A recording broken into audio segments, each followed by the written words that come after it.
increasingly our friends and family seek to come and join in. They say, next time you do something, can we please come along? That's why we've gone from being 3 guys to start off with to now we can have a couple hundred people on the spot when we do an action. So that's one thing. Also, the way in which I personally view the corporation as an entity has moved a lot. When I started the Kindness Offensive, I thought, oh, you know, these are the bad guys and there are good guys. And I had a very kind of polarized view of the world. Now I realize that everything can be turned to good. Every company has good people in it. Every person has the potential to be a good person, and it's a question of allowing that room and tapping into it. So now when I see a company logo, I think, hey, is it worth contacting them? Might they be interested in doing something kind with us? Do I know another person who could really use that service or that product? And it's kind of changed the way I look at the world. The world is now full of positive potential, full of things where, hey, that could be a kindness offensive. That's and it's corn. That's not just a cinema ticket. That's the opportunity to make someone smile. Well, and it's amazing how your brain is wired that way now. How long have you been doing the Kindness Offensive? We're coming up to about 2 years now. We started in August of 2008, so we're coming up to 2 years now. And so now, when you guys are actually out there and you're doing this stuff, I mean, have you ever had, you know, people that just wouldn't accept the kindness, that just, you know, refuse? There's one guy, and if anyone listening to this wants to see the one guy who didn't take it very well, there's a YouTube clip, and I think it's called Live Random Acts of Kindness on the Radio, or Radio Live Random Acts of Kindness. We were stalking people in our shop at about 7 o'clock in the morning to fit with a radio schedule. And we were jumping on people as they were buying their morning paper and their milk for their coffee and stuff like that, and offering to pay for it. And one guy reacted badly. He said, "Oh, I'm an independent guy. I don't want anyone doing anything for me. Don't mess with my privacy." And you know what? That's cool. And that's something you've got to realize as well. That we try and do our acts of kindness as bespoke as possible. So specific, rather than giving you something you don't need or don't want, like they're already buying stuff. But sometimes people aren't in that headspace, and you've got to respect that, and you've got to be kind to them and say, "Hey, man, we didn't mean anything wrong."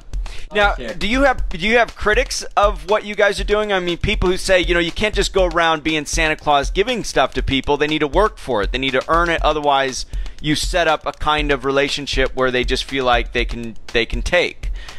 You know, have you encountered that, and how would you respond to that kind of criticism? It's funny, we haven't had any criticisms about kind of trying to hijack the work paradigm. But that is something that I think we are kind of trying to hack, if you like, to use computer technology terminology. But we've had people question whether or not this is a good thing to be funded by corporations. That's been a criticism that's come at us. And are we giving corporations too much credibility?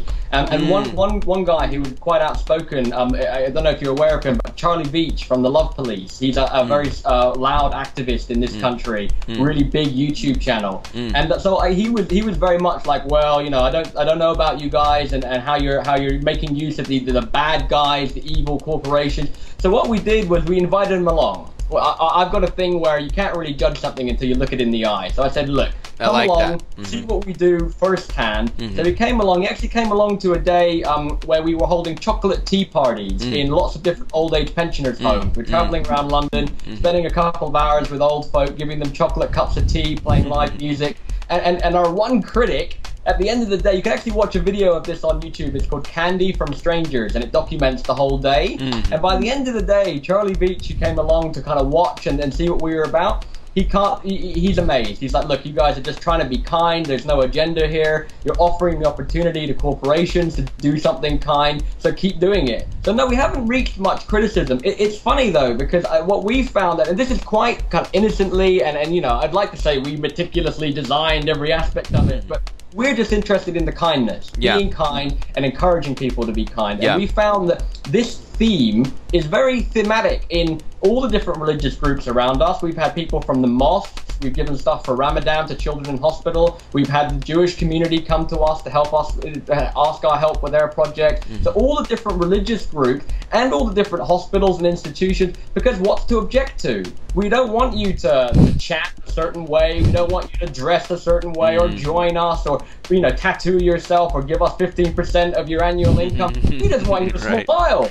But you could add those things later once you've built the brand. On, yeah. No, this is the thing.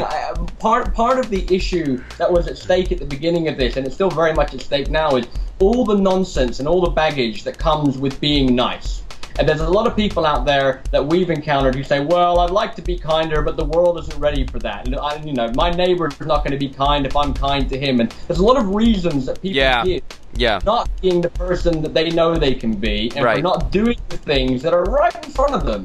And we're kind of trying to strip that away and say, listen, you don't need all that baggage. You're a person, and if you're a human being and you're listening to this, I reckon that you are amazing. I reckon that your capacity to make yourself happy and everyone else happy hasn't even begun to be tapped yet. I've met the Dalai Lama once, and I didn't feel he even got close to tapping the potential that lied inside him. So we're on a journey towards a wonderful place, and the potential definitely exists in there. So don't tell me that you can't afford it or you haven't got the time, because if you're a human being, that's your day job. Well, let's talk about this, David. You know, the practical aspect of it. I mean, do you have a job, or is this your full-time job?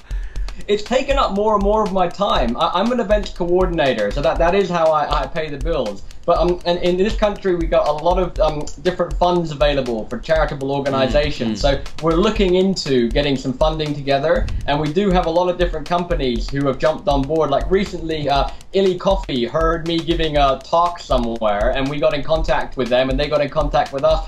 And they've sent us a lifetime supply of Illy Coffee because they like what we're doing. Well, there you go. Now you can live on coffee if you quit your day job. Exactly.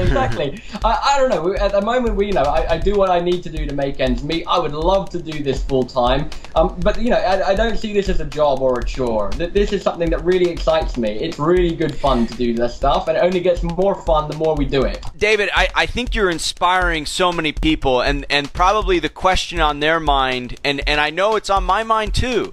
You know, aside from when we meet strangers on the street, and we can be that light in that small corner of the world that we live in. What are some proactive ways that the average person, they have a job, they have a family, they have responsibilities, they have all these things going on in their life, how could they introduce more kindness? How could they bring a piece of the kindness offensive into their own life, into their own home and families and friends? That's an interesting question. To start off with, I just want to take issue with your language. I don't think there's such thing as an average human being. I think we are all exceptional, and if you think you're average, you've not looked at yourself correctly. So there are a lot of amazing people out there. Thank you for that.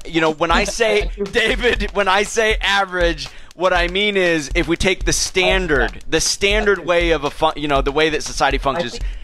Obviously, humans are in their potential are vast. Absolutely. I think one of the problems with a lot of people who are trying to be kind, like I'll use an example, the Jehovah's Witnesses. Now, they're a good group of people, but their idea of being kind is to come knock on your door at all hours of the day or night to try and tell you their truth. So they've got a predetermined idea, and they want to deposit that in your brain in some fashion. I think that's not cool. In a way that they've got a lot of good things going on, but I think the way round to be kind is to investigate other people, to ask other people, what's important to you? What can I do for you that's important? Don't try to take your own set of values and your own set of importance and enforce them on somebody else.